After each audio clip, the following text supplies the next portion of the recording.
To beam or not to beam, that is the question.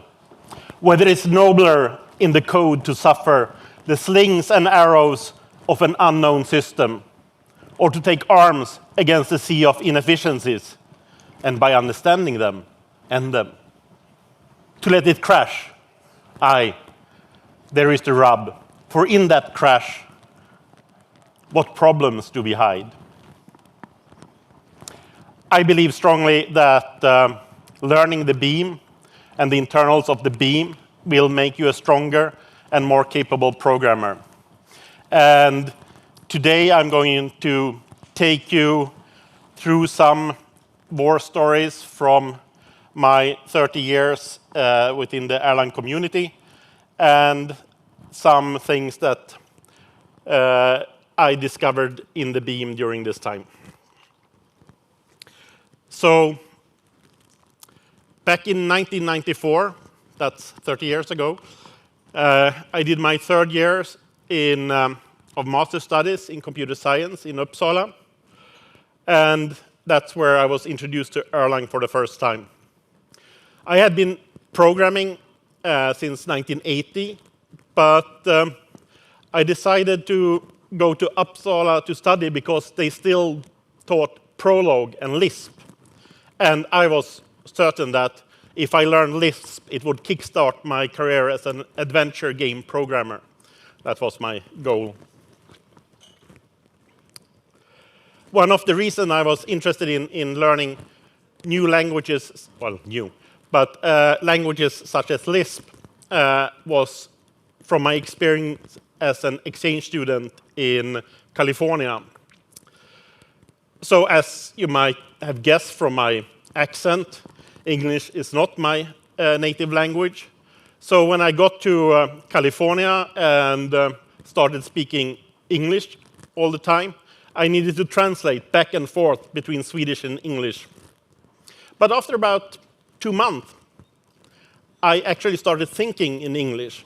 So this was great. Now I could communicate much faster, and things flowed a lot better when I didn't have to translate back and forth. But I realized I had become stupid.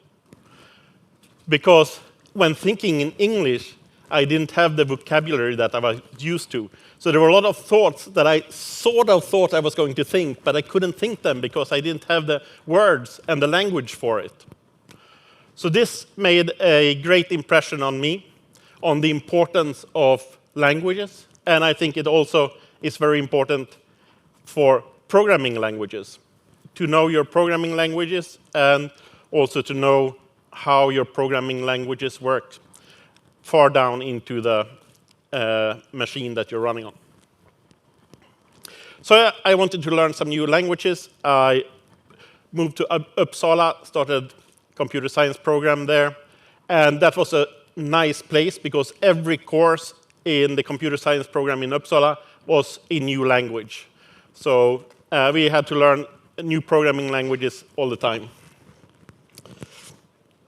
I lied a little bit in the title because in '94, when I started with Erlang, we were actually running on the Jam.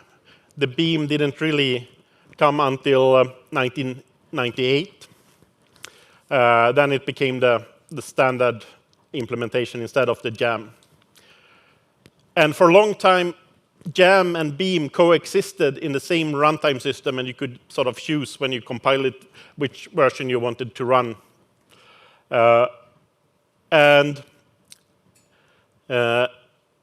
Today, when we speak about Beam, like in the conference name, Code Beam, we usually talk about the whole runtime system, not just the virtual machine. But back then, we had Beam as one virtual machine and Jam as another virtual machine. And some parts of this runtime system from '94 is still what we're running on today, but a lot of things have changed. But let's look at some code. So what will this print?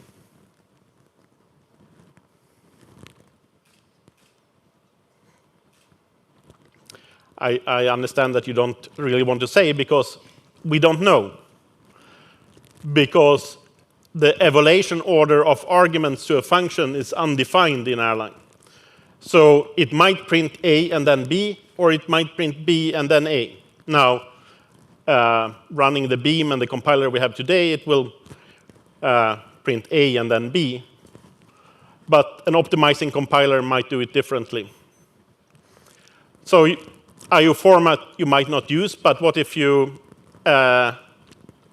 do some other side effects, send a message or write to a database, and you think that, oh, I will write 42 and then increment it by 1. And then Björn adds a nice optimization to the compiler, so you execute B before A. Actually, the jam, which was a stack machine, pushed the arguments in reversed order. So it pushed first B, and then the result of A onto the stack, and then it called the function. So shifting from jam to the beam would actually turn the order that things were called. So this is a simple example of knowing your runtime and your compiler, how it can impact your code. Now, of course, you never do this, so it's not a problem. So let's step back a bit and look at the motivation for Erlang and see how that influenced the development of the beam. You probably know that Erlang was developed by Ericsson in the late 80s. And it was some managers at Ericsson that started to realize that they actually spent more money on the software part of their telephone switches than on the hardware part. And especially in the maintenance of these switches, the software cost was higher. So they had the foresight to start a computer science lab together with Telia. Well, in the beginning, I think it started in Ericsson, and then it became a joint effort with Telia. And this was actually started more than 40 years ago on March 1st, 1984. And it was in this lab that then Erlang was developed. And it was developed to meet the needs of the telecom systems. So you wanted to be able to handle a lot of tasks concurrently and reliably.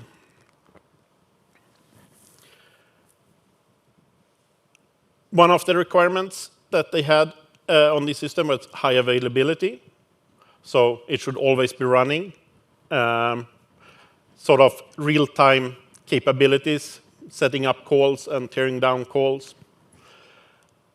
And of course, reliability is also important. So these systems are deployed in the field and they stand there running for a long, long time.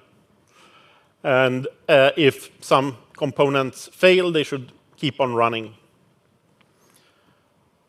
And they also think that the telecom traffic will increase over the years, so it should be scalable so that you can actually scale the system as the traffic increases. And they want these systems to run for 10, 30, or 40 years, so you really need to have it maintainable. So these were the requirements that went into the design of Erlang from the beginning. So Jo Armstrong, Mike Williams, and Robert Verding, under the leadership of Bjarne Dekker, started experimenting with new languages. And they focused on concurrent processes that can operate independently with no shared memory. So these requirements led to the ideas about process isolation, signals, the scheduler, and memory management, among other things. So we're going to talk a little bit about how these things then influenced the virtual machine that we're running today. At this time, Ericsson had been developing telephone switches for a long time already. And many of the ideas that we find in Erlang comes from previous versions that they had, languages such as Plex and Erik Pascal. So both these languages actually had hot code updates of and processes. So Erik Pascal is a concurrent version of Pascal, that was being implemented by Bjarne Decker, who headed the lab. So they already had a lot of ideas on how to do this. And Plex was the language that you coded the telephone switches that existed before, which was sort of like more low-level assembly type language, but with processes and hot code upgrades. So imagine that. So they started experimenting with this and experimenting with different languages and implementing things in Strand and later in Prolog. And it's from Prolog that we got the nice syntax that we have in Erlang. And also the first virtual machine, Jam, was heavily influenced by WAM, the Warren's abstract machine, which was the virtual machine of Prolog. But the Beam has a lot of nice features to help developers. Dynamic typing, exceptions, the right primitive data types, I think, ports, atoms. You have arbitrary precision integers and list and tuples. You don't need much more. But there are other features, the hot code loading and the REPL, which also helps to maintain a system. And then we have all the nice OTP libraries on top of this with etstats, Nisian supervisors, and Gen servers, and so on.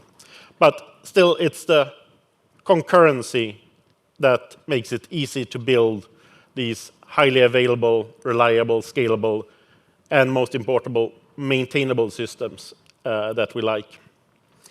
So let us look a little bit on this concurrency model.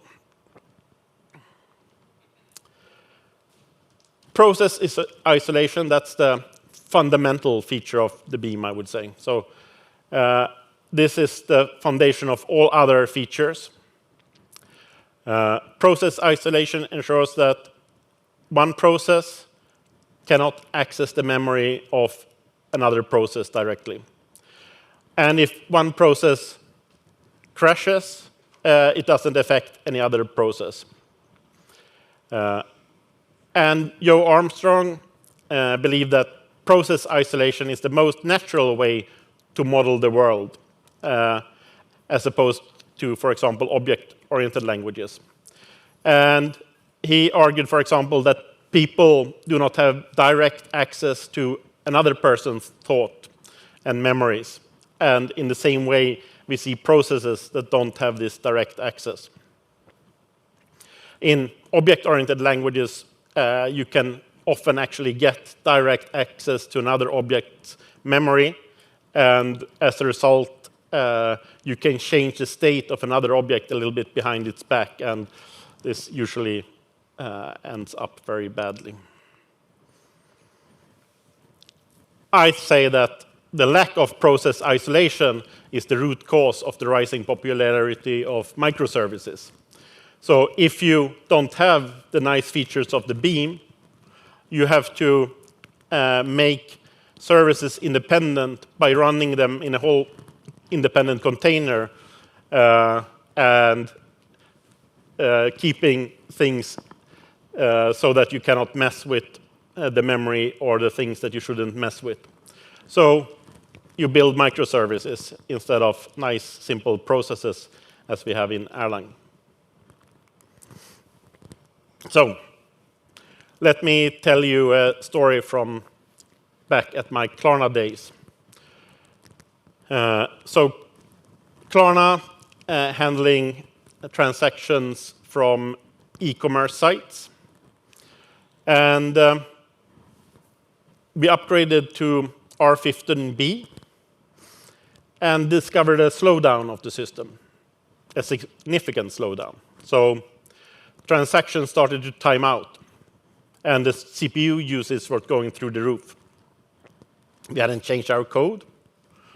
There was no change in traffic patterns.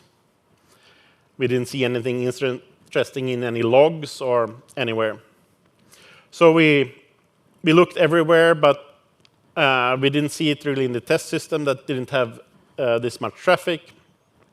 So I finally went ahead and ran GDB on the live system and got out the places where the beam spent its time. And it turned out that it spent a lot of time in get stack trace. This function was called 20,000 times per second.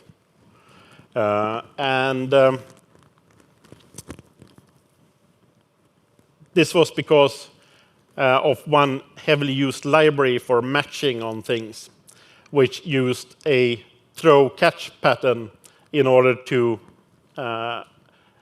return as soon as you find one match. It did a throw, and then there was this thing that catched the throw, and for good measure, it also did Erlang get stack trace. So if you don't recognize Erlang get stack trace, it's deprecated nowadays. You have to do the 3 variable matching on the catch to get the stack trace nowadays, but you can still get it. So this function really did this for no reason, but it did get stack trace, and this function was called heavily. But why did we suddenly see a problem when upgrading to R15B? Well, it turned out that there was a nice little fix, line numbers in exceptions. So now every time that you did get stack trace, it went through the whole stack, and for each function called, it went to lookup table to find out which line number this function call was at, and building a tuple with the file name and the line number and position of every call. So suddenly there was a lot more work to be done when doing get stack trace. So that was an easy fix then, just don't do get stack trace, and things was fine. But we were talking about process isolation, but processes would not be very interesting if they were completely isolated. They need to communicate. So that brings us to the next concept, signals. So in the beam, processes communicate with each other through signals. So the most common signal, we all know, that's the message that you send from one process to another. But there are other signals like exit, link, unlink, monitor, and so on. And with these signals, we can build robust systems that we like. We can build supervisors and these kind of trees that keep your whole architecture running.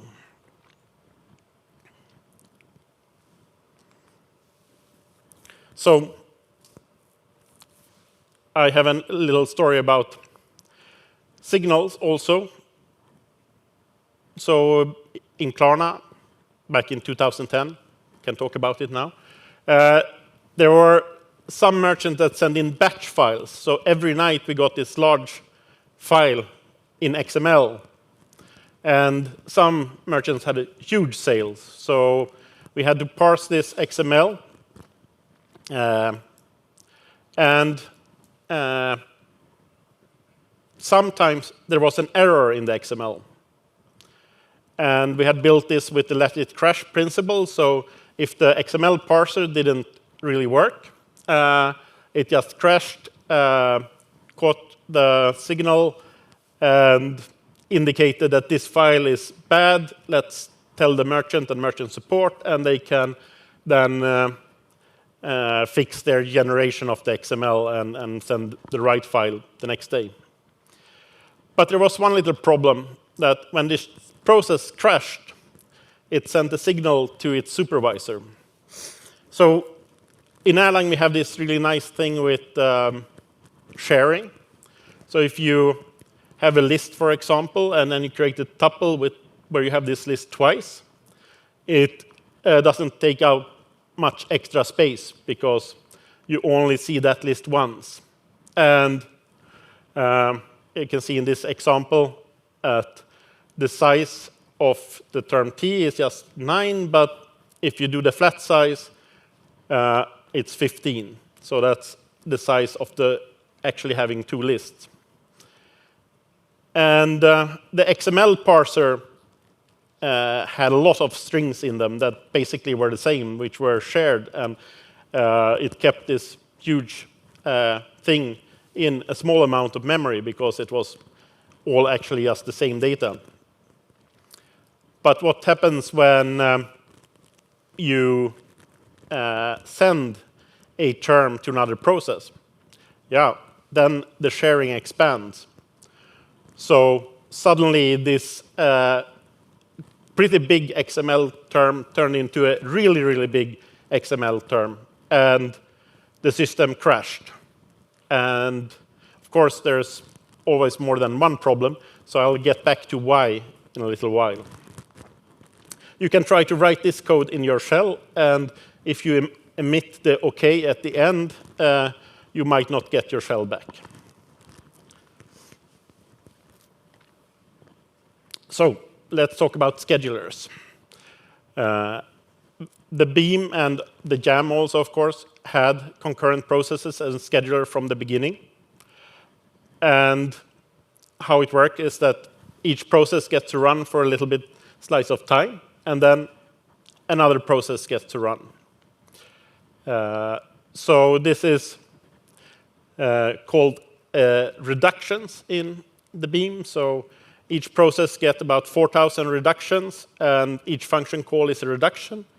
And as you do function calls, you use up these reductions, and after a while, some other process gets run. So that way, we get concurrency, even if you only have one CPU. And it wasn't actually until 2006 that we got multi-core support and got more than one scheduler. And with that, we could suddenly run 2 or even 4 processes simultaneously, because that was what the CPUs we could get on a normal computer at that time. On the server side, you could maybe get up to 16 cores on the quad socket servers and get 16 processes running at a time. Now I think this laptop has more than that, but back in 2006, at least we could have true parallelism. So I have a little bit story about schedulers also. We had one calm night, because at Klarna at that time, we mostly had all our traffic in Europe. And during the night, not much happened except parsing XML. But we didn't have much traffic, so there was not much happening. And the schedulers are very nice. So if they don't have any work to do, they shut down. So if you have 8 schedulers normally, but there is no work, then they will shut down one after another. So during the night, when there was no traffic, all the schedulers except one shut down. And then we had one scheduler running. This scheduler parsed XML for some reason and needed to do term to binary on this. And term to binary is a built-in function in the virtual machine. At that time, it took 20 reductions, so basically like 20 function calls, no matter the size of the input. So even if it got a 4 megabyte term to do term to binary on, which it did for some reason, it still only took 20 reductions, and it didn't yield during this time. So what happened was there was only one scheduler running. This one went into a built-in function and disappeared for a long, long time. And then we have this nice thing called heart, which is a process outside the Beam, monitoring the node to see that it's still live. So it's sending messages, are you alive? Are you alive? And of course, the Beam was doing term to binary and didn't have time to answer heart. So heart then said, oh, well, obviously you're not alive. I will kill you, and you will have to restart. So that was not what the problem I was talking about previous. This was a separate problem. And we could do an easy fix for this by adding a little flag to the runtime system where we could wake up a scheduler at a certain interval. So if it went down to only one scheduler, then you could say, well, every now and then, wake up another scheduler and check if there's more work to be done. And this way, even if one scheduler went away for a long time, another scheduler came online and picked up the work. So, quick fix. There are some other flags you can use to stop them from doing this compaction at all, and so on. So that was a quick fix. But the real problem was that term to binary wasn't yielding, and term to binary only took 20 reductions. So we wrote a fix for this and sent it to OTP, and they rewrote it. But actually, there's a note that there was some initial work to make term to binary do this. This turned out to be a very complicated thing to actually have the garbage collection state floating around while you go into a C function and then return and get it to work in a nice way. Most of the work was actually done by Svante Karlsson and not me, but at least I got the credit in the commit. So now that we covered processes, signals, schedulers, we have memory management to cover also. So today, most languages have automatic memory management, but when Erlang came out, it was not all languages that had it. And this, of course, is very nice. And back in my hype days, when we did native code compilation of Erlang, we also experimented with different ways of handling the heaps. So in the Beam now, each process has its own stack and heap, which means that you get these problems with sharing, for example. So when you send a term from one heap to another, it expands and puts it on the other heap, and you have to copy the whole message. So we experimented with having a hybrid heap and putting messages that would go between processes in this shared heap and not having to copying them. But since everyone knew how the Beam worked, so this is what I think you should know how the Beam worked, but everyone knew how the Beam worked, so they wrote their programs so they didn't share big data. So having a shared heap really didn't speed anything up at the time. So yeah, knowing how things work can also make you work around things that then makes optimization not work. But while we're at this memory management, we can go back now to our signal story, which expanded this term and sent it to another process. But why did it crash? So this was parsing XML, usually in the middle of the night. Very little in the logs. No real errors or anything, other than, well, in this case, sending the data from one process to another. But when we started studying this, we realized that we looked at our performance graph. We saw that the whole system was using 256 gigs of memory. So that's really not the problem, because we had 2 terabytes of internal memory on this system. Or maybe it was 4 terabytes, but I think it was 2 terabytes. So we should be able to handle 256 megabytes of memory. So we started writing programs that allocated a lot of memory and started a lot of processes and expanded, but we still didn't find the problem, because it wasn't really the 256 gigabyte, which looked like a nice number to have a crash when you exceed. But it was that if one process used more than 32 gigabytes of memory, the system crashed. And we find this piece of code in the Beam which calculates the size of the next heap when you need to increase. And can you spot the error here?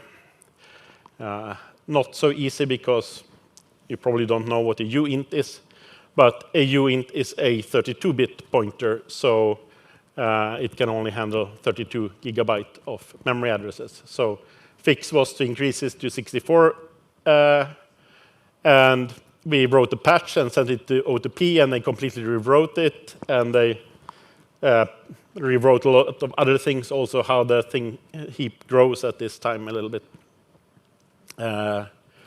But this time Richard got a mention in the README, at least, that we now can handle 64-bit issues in the garbage collector.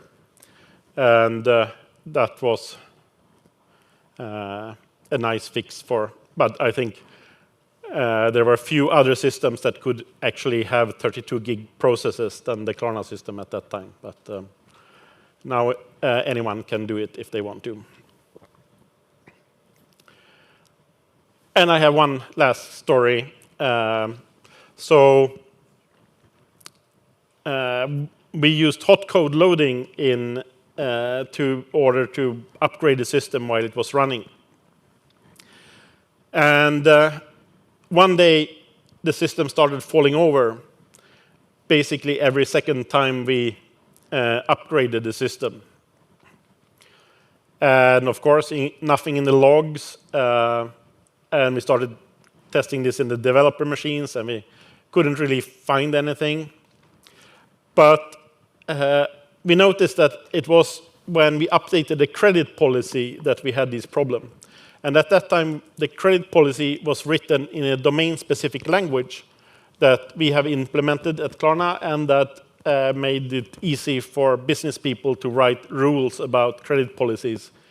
And this was a backtracking language. So it tried different paths, and if it failed, it backtracked. And this was implemented with throw catch, of course. So this didn't really pinpoint the problem, but now we could at least start generating loading of new policies. And this then turned out that we actually got a sad face. Suddenly, we could see in our test system, beam catches cons, no free slots, sad face. So this was nice. Now we could grep for this in the code. And then we found this place in the code that wrote the sad face and then did exit 1. Unfortunately, our live system had, for some reason, standard error piped to dev null. So in the live system, we never saw this nice message because it went to standard error. But also, just looking a few lines above this code, there was a nice comment from the author. Should use dynamic reallocation. So actually, the catches you could only have these 16,384 catches in a system. And when you loaded code, you keep 2 versions of the code. So you got 2 sets of these backtracking systems. So every second time, it became more than 16,000 and crashed. And of course, everything was unloaded. And the next time, you could load 8,000 catches without problem. But then when you upgraded one more time, it crashed. The problem solved. We fixed it locally, sent a patch to OTP. They wrote their own version of it. But nowadays, in a 32-bit system, you can have 67 million catches if you want. And I don't even want to calculate how many you can have in a 64-bit system, but more. So it takes years and years to find all these little potential problems in a system that's as complicated as the beam.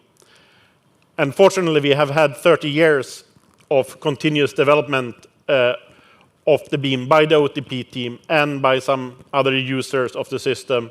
And nowadays, a lot of contribution to open source to this system.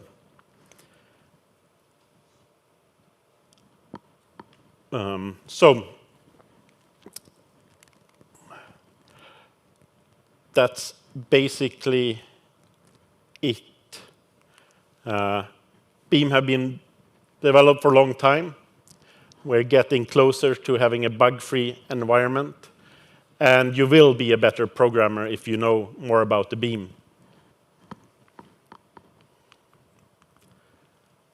And I have some resources for you to become a better knowledge about the Beam. I'll post them in the VOA app. And of course, you can read the Beam book online.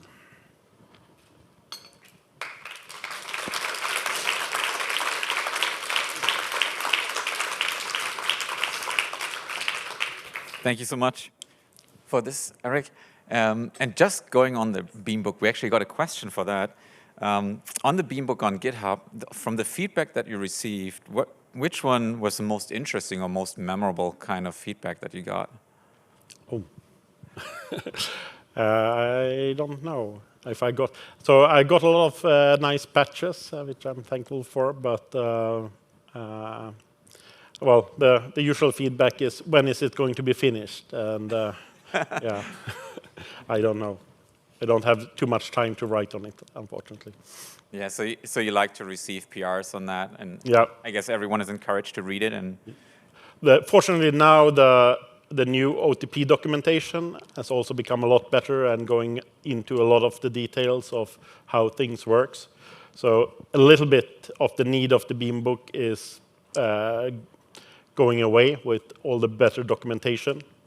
But I think it's still a nice place to get a more story line for understanding the Beam. Definitely. Thank you so much for contributing that. That's the question I have here in Vuva. If you have any more questions, just add them there, and you can also catch Erik. Thanks so much again.